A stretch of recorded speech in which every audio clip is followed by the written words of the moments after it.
Welcome, everybody, to Midday Magazine for this Tuesday, November 12th, 2024. Have your host, James J. Malouf here. And it's time for Realty Radio. We are going to speak with David Farmbrough right now, a local broker here in our area. And David and I are going to talk about real estate in general, but we're taking a different approach to it today, David. We're going to be talking a little bit about AI in real estate. And if you don't mind, I think one of the good ways to do this, just to make sure to cover our bases, if you will, let's get into what AI is a little bit. I feel like you and I were talking about this in our pregame a little bit. So many people hear the term AI, and they may think they know what it is, or they may not really have a comprehension of what it is. Let's dive into a little bit of what AI refers to and what it means. Hello, James. It's great to be back with you. And yeah, there are a few things that I was planning on saying, and then I realized that probably people don't want to hear a lecture about the history of learning machines going way back to Babbage's analytical engine. Nice. Wow. In the Victorian era. As a side note, I want to hear that episode. So we'll do that on the side, just as a side podcast. Yeah, we'll talk about that some other time. But one of the things that we've striven for as the human race has been to make machines which learn in the way that we do. So anyone can make a machine that just does what you tell it, and that's you can program your Roomba to go around the floor and clean the floor, but what you want it to do is to learn where the objects are and then to avoid them. And artificial intelligence does those things, but it also takes it a step further. And the reason we can do that is that year on year, the capability of microprocessors gets more and more powerful. So there's a thing called Moore's Law, which I'm sure you've heard of, which is a saying which was established about 50 years ago by one of the founders of Intel, the microprocessor company. And that is that every 2 years, the number of transistors built into an integrated circuit doubles. And you can extend that to say that basically the capability of what we do with our computers doubles every 2 years. Now, that's obviously an approximation, but if you imagine something doubling and doubling and doubling, well, first of all, it's not very much. So instead of 2, you've got 4, then you've got 8, then you've got 16. But it's not long before you're going up to 1024, right. 2048. It gets very big very quickly. And this is what's happened with our technology. The rate of increase is astonishing. We've gotten to a point, and we got to this a while ago actually, where the technology advanced quicker than we could advance with it. I think that's a very good way of talking about AI. And in fact, that's one of the reasons that a lot of people are saying, I'm a bit scared of AI. And there's good reasons for that, because, we invented the atom bomb, and then we didn't really know how to control it. So the AI is something which we use all the time. It's all around us, and we really don't notice it unless we know it's there. So, for example, I watched a video on YouTube a couple of days ago about President Grover Cleveland, and I was watching it. I was thinking, there's something weird about this. The voice is mispronouncing a few words. It's putting the slight wrong emphasis on some of the words. And then I realized the whole thing was computer generated. So the video was made by somebody in India, but the voice was an American voice, but it was AI generated. Yeah. And also all the pictures in the video were generated by AI. And I would be very surprised if the script was not also generated by AI. Yeah.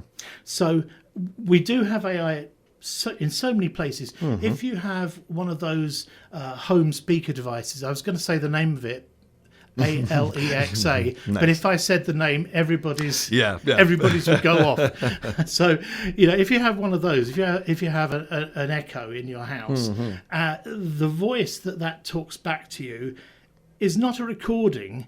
It's not a synthesis. It's an AI voice. So Just to briefly explain one of the ways that it works is it uses a thing called oppositional or adversarial networks. So what you have there is, rather than just having a computer generating something, you have two computers talking to each other. So one generates, and then the second gives it feedback and says, this doesn't look right. And then the generating AI says, oh, okay, I'll change it a little bit. And then the second one says, that's better. Or, well, no, you still need to tweak this. And it's not just the 4 stages that I've outlined. It just goes on and on very, very, very quickly until you get these amazing things. Like if you've ever seen somebody can generate an AI photograph of themselves that looks like it's really them. I did that once for my Facebook profile, and then somebody saw it. In fact, it's on our community theatre website because Linda, the wonderful lady who does our webpage, just took my photo from Facebook, and she had not realized it was AI generated. So my picture on the community theatre website is actually an AI artifice. It's that good. Wow. But it explains so much of this explains, I think, where we've gotten to this point where we have AI, whether it is, we're texting somebody and autocorrect corrects something, or some of the bigger things that, like the Grover Cleveland video that you refer to.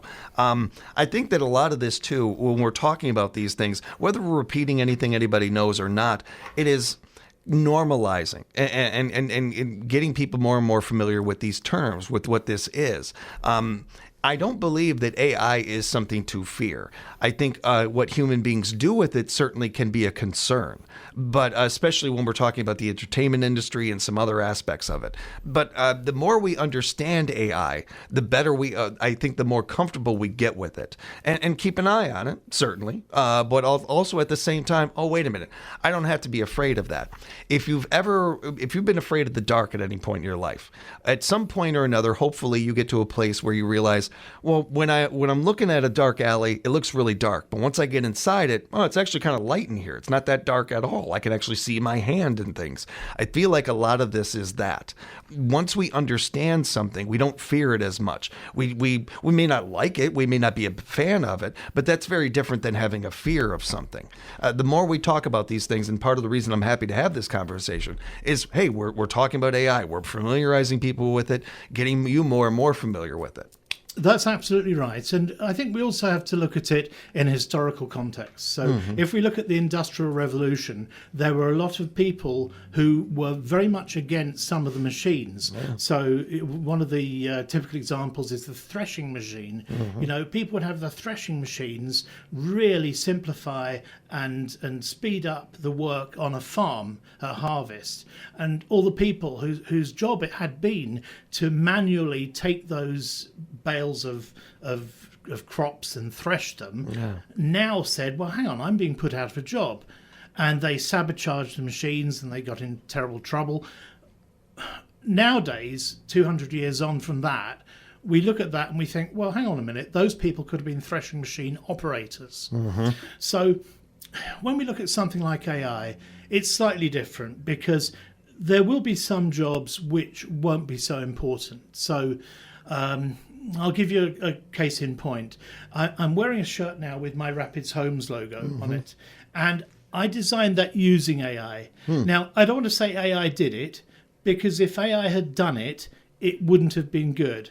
What I did was I had an idea. So, the initial imagination is mine. Right. I fed that into an AI, and the AI generated several examples. I wasn't happy with those, so I refined my instructions and made it generate some more. When it came up with one, I thought, that looks really good. I took that, and then I had to adjust it. Why did I have to adjust it? 2 reasons. Firstly, the words Rapids Homes, it had garbled, and it came out with something like, Roman homes or something. Right. So that's one of the limitations of image generation. That and people having 6 fingers, which you sometimes see. The other thing was that there were just a few tweaks I had to make. But after that, I took it to a professional graphic designer who actually made some really good tweaks, which depended on his skill knowing things like which colours work best and how to balance a design. So yes, I used AI, but I didn't just generate something and go straight ahead and print it. Right. When it comes to, I'm a horrible speller. I am one of the world's worst spellers. So when it comes to AI, often in text or in an email or something like that, it saves me, David. It makes me sound a little bit smarter than I am because it corrects words for me. So that is helpful, and it works a lot of ways, but it has its limitations. Certainly anybody who has ever tried to text a swear word understands this. Yes. And to that point, I don't give a shiv. nicely done.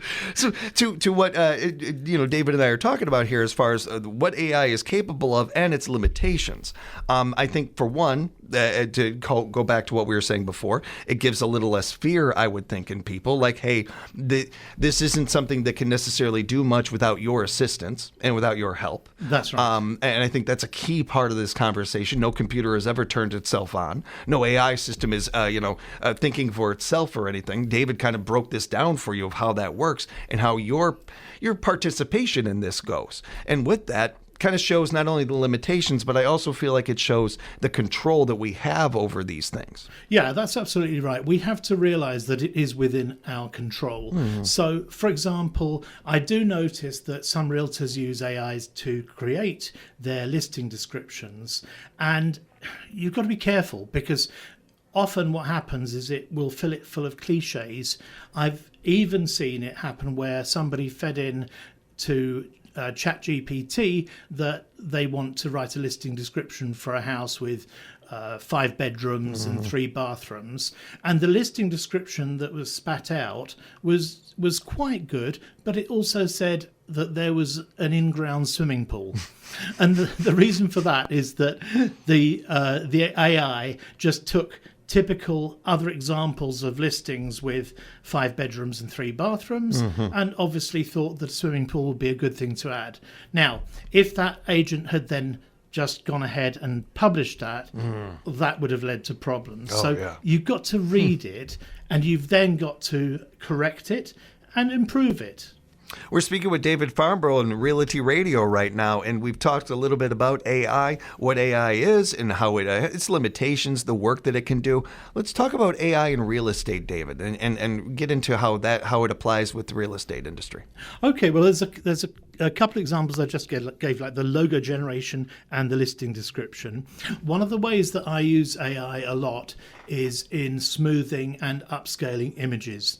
So a lot of the time, some of the images I take, they may have problems because of low light, which are just functions of the building that I'm photographing in, and an AI can take that image and it can brighten where appropriate, just so that people can see what they're meant to be seeing.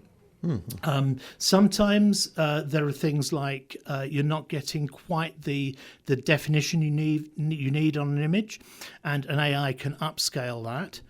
Also, for video generation, they can do a lot of they can actually generate a video from a 3D image that I take with my 3D camera, which can be immensely helpful.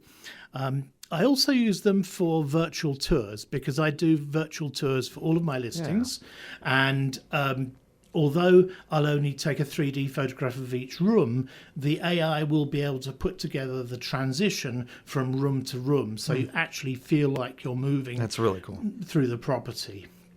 The other thing that it will often do, in fact, I also do this for every listing I have, is that I use it to create plans. Now, floor plans are really important for houses because sometimes you're looking at the photographs and you're thinking, well, hang on a minute, which bedroom is which? And you need to know things like whether you have to walk through a bedroom to get to another bedroom, and a floor plan can really help to make that clear before you've even set foot in the property.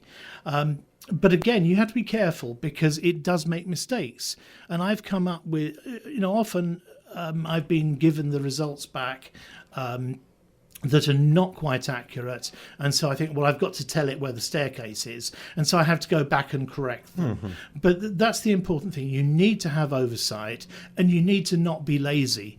That's the thing. This doesn't mean you can be lazy. It means you can work harder on other things. The intent of AI was always to do what you're referring to here, David. I'm doing my job. Hey, can you fill in the blanks, AI? Hey, can you help polish this a little bit maybe, or do something that I just physically cannot do, or my camera can do, or something like that? It's an assistant. It's a fork. It's a spoon. It's something that assists us in our job. It assists us in what we do. That's right. And it doesn't mean the graphic designer's being put out of work, because I still had to go to the graphic designer. Yeah. And I think that part of this is interesting too, because especially when we're talking about real estate, and all these things that you mentioned there are great. I love the idea of anything that can help out our agents out there, and certainly helping out home buyers and sellers. Are there things that people should be aware of, like, hey, you want to keep an eye on this part of it? This is where, some of the, I don't want to say fear or anything like that, but hey, this is something that could be an issue, could be a problem to look out for. Yeah, I'll give you a very good example, and that is online valuations. I went round to do a listing presentation at a person's house the other day, and I pulled up online valuations from 4 different websites, and the lowest was 115,000, the highest was 230,000. Now, if those are done by AI, why aren't they accurate? Well, the AI has not been inside the house. The AI doesn't know about the additional bedroom they put in. The person hadn't sold this particular home in 20 years, so there's no listing data that the AI can take from the MLS. So the AIs can be working with very limited data, and they do their best job, but you just have to be cautious. So if you're looking at the Zestimate or whatever Realtor.com calls their estimate, you've got to be careful, because that does not mean that's the value of the property. Well, and from what the little bit of research I was able to do on this, a lot of your bigger conglomerate kind of like agencies might use these things. It's part of why we encourage you to always, buy local, support local, and especially in this industry. When you're talking to a local, you're talking to a community member, you're talking to maybe a future neighbor or just at least a community member, somebody who is certainly, I don't want to say has stake in this, because all realtors, I believe, do have stake in what they're doing. It's so much of a reputation business. But when it's a local person you're talking to, you're really getting somebody who has been in that building, has been in that house, and really understands what they're talking about, and is talking to somebody that they want to put in that home. They want to help. They want to put in the right home, not just any home. That's right, and also a local person will know the difference between a home that's just to one side of the airport, like the one I was looking at the other day, and one which is maybe right next to 8th Street. And I was looking at the valuations, and actually I use AI tools to help me with valuations as well, but I use my brain too. My AI suggested I used a house that was over in Grand Rapids, way out in the country, because it said, okay, it's got a Wisconsin Rapids mailing address, it's got 54494, and it's 3-bedroom, 2-bathroom. But it was completely different. It was completely different in terms of the area and in terms of the style of house. So looking ahead here, you've mentioned that you use AI a little bit and everything. Do you see this being a real asset to the real estate industry as we kind of fine tune this more and we get AI to be more harnessed to what we need it to be and everything? It already is, and I've been using it probably for at least 2 years. I think that the thing to be careful of is not to be overconfident, to supervise it, just like you would any assistant, and to make sure that you use the time you've saved with the AI to work harder on other things. Very well said. And a great topic today, David. This was a lot of fun. This was great getting into this and hearing how this impacts an industry that I don't think we get to talk about nearly enough with AI and that. So appreciate the topic today. And as always, appreciate the time with you. We're looking forward to next month again already in another episode of Realty Radio. David, if people have follow-up questions, want to know more about whether what we talked about today or just you as a realtor, how can they get in touch with you? Well, they can look me up on Facebook, and they can tell me any corrections they need to about my technical description of AI on my Facebook Realtor page, David Farmbrough Realtor, or they can text me on 715-323-8594. Encourage you to do that, everybody. Buy local, support those that support this community and support us. We appreciate you, David. Thank you again so much for the time. Looking forward to next month, and I'm sure we'll have some fun things to talk about. I know that you and I got a pregame a little bit here, so we'll have some good stuff. I'm sure we will. Thank you, James. We'll have another Midday Magazine lined up for you tomorrow, everybody. Looking ahead at the rest of the week here at Midday Magazine from 4 to 5, be sure to join us tomorrow when we'll have Family Natural Foods in with us, Stephen and Katrina Hittner, and in part 2, Encourage. On Thursday, we'll be talking with our friends from UW Extension. Anna Mitchell will be with us. On Friday, Senator Patrick Tesson, and then we'll wrap the week up with Breakfast with Santa. Pete's going to be in for that. Be sure to be listening for Community Stories with Melissa Kay, 5 to 6 Tuesdays and Thursdays, and plenty more right here at 97.5 FM, 1320 AM, WFHR. We are locally grown radio.